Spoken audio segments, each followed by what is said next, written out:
Welcome to Social Problems, Sociology 2211.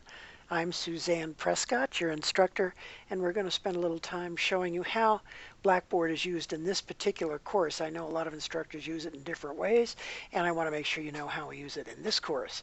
There are really two main portions of the screen, and where my mouse is right now, you can see the cursor going around and around, is the central part of the screen, which we ordinarily think of as sort of like the main part of the home page. And on this, you'll see the banner, which helps you to know that, yes, you're in my course and not one of the other courses you may be taking. There are some other material here also on. If you scroll down, you'll find the rest of the material, including at the very bottom some contact info that might be helpful. So that's for the main section of this page. But over here on the left, you've probably seen these icons before if you've taken another distance learning course. And we're going to be using maybe some more icons later on, but right now there are some that are particularly important. The one at the top with the little picture of the house indicates that this is the way you click to go to the home page, and that's where we are right now. The one right below it is announcements for things that I might be wanting to get across to you as an announcement. Sometimes there are power outages, etc., that make announcements useful.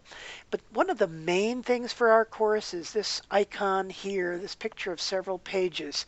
I want you to get used to clicking on that because we use learning modules in this course, and when you click there it takes you to a list of the learning modules, and eventually there'll be 12 of them, but right now we only have the week 1.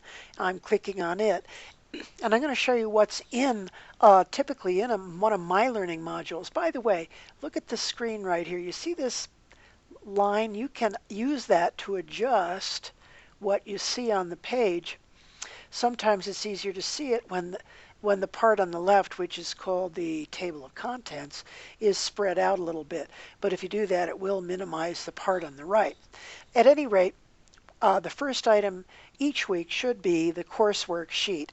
And if you click on it, you will see, indeed, the coursework sheet right here. There are 3 parts on this coursework sheet. There is the weekly calendar, which we just saw above here, which shows you when things are due. Then below the calendar is a checklist of weekly coursework. Now this is very handy. Students tell me this routinely, that they live and die by the checklist. Everything that needs to be done is in this list. So you'll probably want to print out this page. I know students who do well in the course do.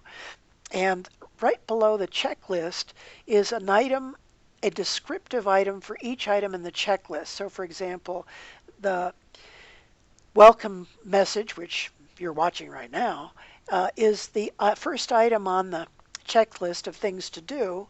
And there's more information about the welcome tour, which you're watching now right here. For example, it says that it's due next Sunday, February 7th. So you'll find that all of the items in the checklist have corresponding entries below, which give you the instructions or the ability to go ahead and take care of those items and finish them up on time. Now, when you're done with this first item in our table of contents, you can go through the rest of the items, which will help you complete all of the items on the checklist. For example, the coursework sheet is followed by the welcome tour. If you clicked here, you'd just be going to this video again. So unless you want to see it again, you can skip that one. Number 3, things to note about the welcome video and tour. This actually is just a little note that tells you that this is fairly useful. I know it's useful because students tell me so. Then below that is a link to your course orientation. Notice I click something here, it appears over here. I click something like, now here's the course syllabus, it appears over here. And these are items that you probably want to print and save in your 2211 course folder. If you don't have a folder, get one. Then comes the syllabus and orientation quiz. Yep.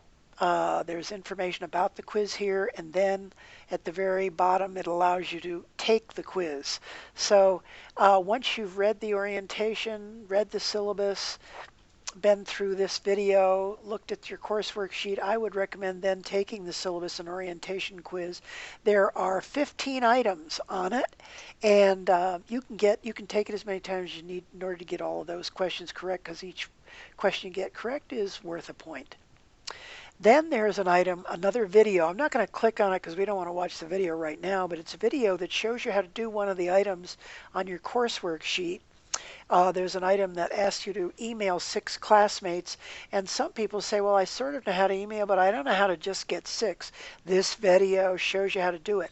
Best thing about the video, it's only 2 minutes long or so. I know it's not longer, so that's a quickie to watch to get the instructions for how to do that.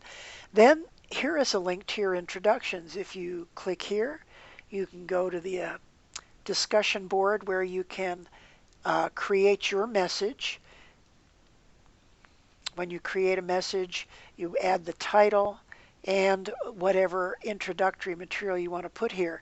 It depends on the topic what you're going to enter into this box here, but once you've finished entering a title and your message, you can preview what you've said, and once you're satisfied with what you've said, you can post it. I'm not going to do that because I've already done that, so we're going to go on to the next item. This is, again, an item from your course worksheet for week 1, and this is the week 1 backup and study plan.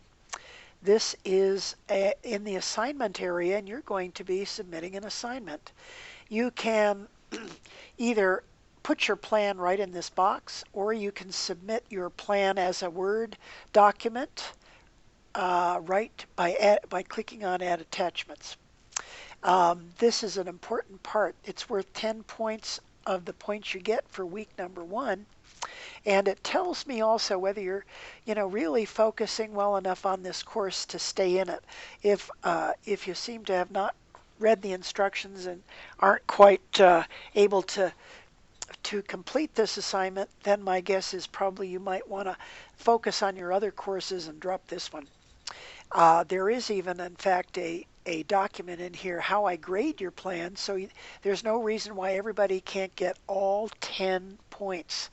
It tells you exactly what you get the 10 points for. So do, by all means, look at how I grade the plans. And then there's an assignment called a support letter. It's another discussion topic. Again, after reading the instructions and following them, go down and create your message and then submit it to the discussion board. And there's one missing item in this list, the Wimba Classroom. Let me just talk about the item 12. It's another discussion board question. I like to know during the course at certain points what's the easiest and hardest things that you're facing, and at the end of week 1 you get a chance to give me a first tip off as to what you're finding easy and what you're finding hard.